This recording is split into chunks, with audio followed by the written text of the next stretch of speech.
안녕하세요. 금요사건 파일 디바제식합니다.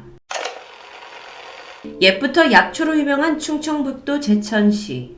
그만큼 여기엔 매일 산으로 들로 약초를 캐러 다니는 약초꾼들이 다수 거주합니다. 이들은 자연을 누비면서 활동하기 때문에 대부분 중년의 나이에 비해 건강한 편이라고들 하는데요. 지난 2015년 5월 21일 54살의 약초꾼 A씨가 제천에 있는 자기 집 안방에서 숨진 채 발견됩니다. 자살도 아니었고 그렇다고 타살한 흔적도 없었기 때문에 갑작스러운 사망에 많은 사람들이 당황스러워했습니다. 두 자식을 모두 독립시킨 후에 혼자 살던 A씨. 50대였지만 건강에 전혀 문제가 없던 사람이었죠. 하지만 현장에 출동한 경찰은 A씨의 사인을 급체로 인한 돌연사로 처리합니다. 외부 침입의 흔적이 전혀 없고 몸에서도 외상이 발견되지 않았기 때문입니다. 자살이나 타살을 의심할 가능성이 현저히 낮았는데요. 그렇게 A씨의 죽음은 돌연사로 마무리되는 듯 했습니다. 그로부터 4개월 후인 2015년 9월 22일 울산에 거주하던 21살 여성 B씨가 자취방에서 사망한 채 발견됩니다. 이 사건 또한 외부에서 들어온 흔적도 또 외상도 없었는데 그렇다고 자살을 한 것 같지도 않았습니다. 얼핏 보면 관계가 전혀 없어 보이는 제천 A씨와 울산 B씨의 사건에는 사실 아주 큰 연결고리가 있습니다. 두 사람이 바로 부녀 관계이기 때문입니다. 4개월 간격을 두고 아주 유사한 모습으로 사망한 부녀. 이 죽음은 정말 단순한 돌연사였을까요? 다행히 딸 B씨에 대한 수사는 아버지와는 다른 양상으로 흘러갑니다. 이 현장을 최초로 발견한 사람은 B씨의 남자친구였는데 경찰 조사에서 여자친구가 절대로 자살할 사람이 아니다 라면서 철저하게 수사를 요청했죠. 그래서 들어보니까 당시 죽은 B씨는 자신의 가게를 열겠다는 꿈을 가지고 울산에 있는 한 네일아트 샵에 취업해 열심히 기술을 배우던 중이었습니다. 아니 그렇게 열정적으로 살아갔던 여자가 하루아침에 갑자기 삶을 포기한다? 이상했죠. 또 그렇다고 해서 B씨가 크게 원한을 살 만한 사람도 아닙니다. 그래서 경찰 역시 타살에 무게를 두고 조사에 착수하게 되는데 우선 자취방부터 꼼꼼히 시작했습니다. 방에서 타살의 혐의점은 없었지만 어딘가 모르게 수상한 물건은 있습니다. 바로 캡슐 감기약과 음료수병. 남자친구에 따르면 이 약은 B씨와 3살 터울인 친오빠 신씨가 가져다 준 거라고 하는데요. B씨가 죽기 전 오빠는 그녀를 만나러 울산까지 찾아왔습니다. 그래서 이 남매와 남자친구까지 3사람이 함께 시간을 보내게 되죠. 그러던 중 여동생이 갑자기 속이 좋지 않다고 하자 오빠 신씨가 차에 가서 약과 음료수를 가져와 건네줬습니다. 동생은 그 약을 먹고 다음날 사망했죠. 경찰은 그 약과 음료수병을 국과수에 보냈고 그 결과 놀라운 사실이 드러납니다. 두 가지 모두에서 청산가리 반응이 나온 겁니다. 즉 B씨의 사인은 독살. 경찰은 오빠 신씨를 유력한 용의선상에 올리게 되는데 심지어 그가 동생의 부검을 거부하고 있었기 때문에 경찰로서는 의심이 가중될 수밖에 없는 상황입니다.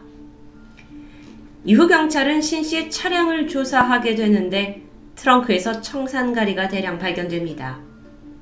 그런데 이런 정황과 증거 속에서도 신씨는 여동생 살해 혐의를 강력하게 부인했습니다. 아니 그럼 청산가리를 왜 차에 가지고 다니냐? 라는 질문에는 평소에 화학에 관심이 많아서 제품을 구매했다라는 다소 어이없는 주장을 내놨죠. 그렇다면요. 4개월 전에 사망한 신씨의 아버지 역시 아들에 의해 독살당한 건 아닐까요? 여기에 대해 의심을 품던 울산경찰은 제천경찰에 공조수사를 요청합니다. 사실 시간이 좀 지났기 때문에 부검이 불가능할 것 같은데 정말 극적으로 A씨의 사망 현장을 찍어둔 이 사진에서 수상한 음료수병이 발견되죠. 아쉽게도 당시 제천경찰이 현장에서 이걸 이상하게 여기진 않았기 때문에 안에 뭐가 있는지 성분 분석이 이루어지진 않았습니다. 즉 살인의 직접적인 증거를 찾기란 쉽지 않겠죠. 한편 경찰은 다방면으로 탐문 조사를 시작했습니다. 그러던 중 죽은 A씨의 지인들이 이 아들한테 좀 의아한 부분이 있었다라고 하는데 들어보니까 아버지가 평소에도 하루에 산을 몇 번이나 탈 정도로 아주 건강했는데 갑자기 사망한 상황에서 아들이 마치 쫓기듯 장례를 치렀다라는 게 이상했던 거죠. 보통의 아들이라면 왜 아버지가 사망을 했는지 그 원인을 더 알고 싶어 하는 게 당연한데 신 씨는 부검도 원하지 않았고 그저 장례를 빠르게 치르는데 급급했다고 합니다. 뿐만 아니라 아버지가 사망한 지 3일 만에 금은방에 가서 30돈짜리 팔찌와 30돈짜리 목걸이를 구입한 행적이 포착됩니다. 그러니까 총 금 60돈을 구매했다는 건데 그걸 살 수 있었던 거금의 출처는 놀랍게도 아버지의 사망보험금이었죠. 그는 장례가 끝나자마자 7천만 원이나 되는 보험금을 수령했고 곧장 대량의 금을 구매합니다. 이게 아버지를 잃은 아들의 일반적인 행동일까요? 그런데 신 씨를 수상하게 여긴 건 비단 아버지 지인들만이 아니었습니다. 당사자 신 씨의 주변 인물 중 한 명이 어느 날 신 씨가 시험 삼아서 강아지에게 청산가리를 먹였는데 강아지가 죽었다라는 섬뜩한 말을 들은 적이 있다고 했죠. 이렇듯 수사를 하면 할수록 신 씨를 향한 의심은 점점 확신으로 변해가고 있었습니다. 이후 경찰은 A씨가 사망했을 당시 아들의 행적을 추적합니다. 물론 그는 아버지를 만난 적이 없다라고 말했는데 휴대폰 위치 추적을 해보니까 아버지 사망 전날 그 집 앞에서 누군가와 통화한 기록이 발견됩니다. 사망 전날에 아버지를 만났다라는 게 강력하게 의심되는 부분이죠. 이건 동생 사망 사건과도 같은 양상입니다. 그런데 그날 신 씨가 통화를 한 사람은 다름 아닌 금세공업자였습니다. 경찰이 이 사람을 취조해보니까 그가 신 씨한테 청산가리를 판매한 사실이 밝혀지죠.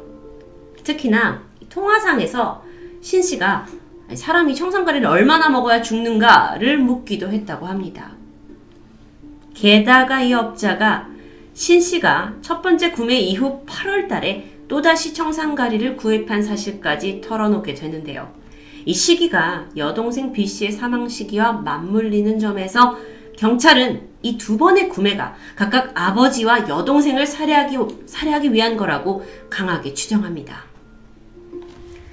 10월 19일 경찰은 신 씨를 여동생 살해 혐의로 긴급 체포했습니다. 경찰이 그를 긴급으로 체포한 데는 사실 또 다른 이유가 있어요.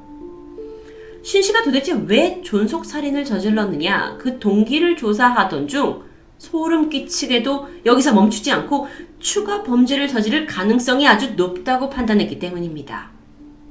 그 이유는 근본적으로 신 씨에게 있는 3억 원 정도의 도박빚 때문이었죠. 신 씨는 스포츠 토토, 바카라 같은 사설 도박에 빠져 있었고 자기가 운영하고 있던 핸드폰 가게 월세를 7개월이나 밀리면서 생계에 상당히 지장이 있는 수준이었습니다. 이 재정적인 위기를 벗어날 방법으로 그가 가족의 사망보험금을 떠올렸던 겁니다. 그리고 철저한 살인 계획이 진행되죠. 신 씨는 지난 2월 사망보험 몇 개를 가입했습니다. 아버지 A씨 앞으로 7천만 원짜리, 여동생 앞으로 1억 원짜리, 그리고 아내 앞으로 5억 원의 사망보험금이 나올 수 있는 보험들이었죠. 사실상 이 보험금 살인의 시작은 가장 거액이 걸려있는 아내에서부터였습니다. 아버지가 사망하기 6일 전인 5월 15일.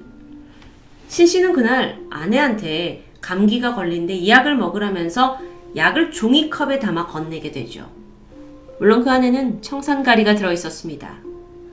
아내가 약을 받아서 입에 딱 넣었는데 순간 너무도 견딜 수 없는 역한 냄새가 나는 겁니다. 그래서 바로 뱉어내게 되는데요. 여기서 수상함을 느낀 아내가 약에 뭘 넣었냐? 라고 화를 냈고 이후 그의 옷까지 해서 청산가리가 들어있는 약통을 발견합니다. 보고 계신 사진은 실제 아내가 그때 찍어둔 사진이죠. 아니 같이 살고 있는 남편이 이러면 정말 소름 돋을 것 같은데요. 아내는 진정을 한 후에 사진을 찍어서 일단 남기고 남편한테 한 번만 더 이런 행동을 하면 경찰에 넘길 거라면서 그를 협박했습니다. 또한 자신한테 줬던 그 종이컵이 결국 초록색으로 변색된 걸 확인하게 돼요. 그리고 그거 역시 사진으로 남겼죠. 하지만 그 당시에 아내가 남편을 신고하진 않았습니다. 그가 또 다른 끔찍한 일을 저지를 줄은 상상하지도 못했기 때문입니다. 그로부터 일주일도 지나지 않아 아버지가 사망합니다. 전에 아내한테 약을 종이컵에 줬을 때 실패했던 걸 계기로 삼아서 청산가리를 음료수에 넣거나 캡슐 안에 넣거나 방법을 변경해서 살해를 시도했던 거죠. 계획대로 아버지가 사망하게 되자 바로 사망보험금을 수령합니다. 돌연사로 처리되었고 자신은 아버지 죽음에 관한 어떤 의심도 받지 않자 자신감은 하늘을 찌르게 되는데요. 그리고 4개월 후 여동생도 같은 방법으로 살해합니다. 그런데 신씨가 간과한 부분이 있었어요. 보험금의 흐름. 원칙적으로 보험금은 피를 따라 흐르게 되어 있습니다. 이게 무슨 뜻이냐면 부모와 자녀는 사망을 했을 시 상속 1순위가 되지만 형제는 2순위입니다. 만약에 신씨 남매의 부모가 모두 사망한 상태였다면 신씨는 계획대로 여동생의 보험금 1억 원을 받을 수 있었을 겁니다. 그런데 어머니가 살아계셨던 거죠. 그가 3살 때 부모님이 이혼하신 이래 신씨는 쭉 아버지 밑에서 자랐습니다. 거의 남이나 다름없는 엄마였기 때문에 애초에 이 살인 계획에서 고려조차 하지 않았던 겁니다. 그래서 여동생을 죽인 후에 1억 원을 차지할 거라고 생각했지만 실제로는 그 돈이 어머니에게 수령된다는 것을 알아냈고 신씨가 너무 당황했죠. 그래서 어떻게 했을까요? 그는 수소문 끝에 어머니의 주소와 연락처를 알아냅니다. 그리고 그녀를 찾아가서 여동생의 그 사망보험금을 자신에게 달라라고 요구하게 되죠. 하지만 어머니는 이미 보험금을 받은 후였고 아들의 요구를 거절합니다. 그리고 분노한 신씨에게 어머니를 죽여야겠다라는 생각 또한 큰 결심은 아니었을 수 있습니다. 그는 청산가리를 챙기기 시작했고 그 계획을 실현하려는 순간 이걸 모두 예측한 경찰에 의해 긴급 체포된 겁니다. 결국 신씨는 아버지에 대한 존속살인, 여동생 살인, 아내와 어머니에 대한 살인 미수죄로 기소되고요. 검찰은 그에게 사형이 마땅하다라고 주장했습니다. 하지만 이에 대해 신씨는 자신한테 씌워진 모든 혐의를 강하게 부인했어요. 실질적으로 죽은 아버지 사건에 대해서는 제대로 된 증거를 찾을 수 없었기 때문에 결론적으로 이 재판은 여동생 B씨에 대한 살인 혐의만 인정됩니다. 살인 미수건들도 증거 불충분으로 무죄 판결을 받게 되죠.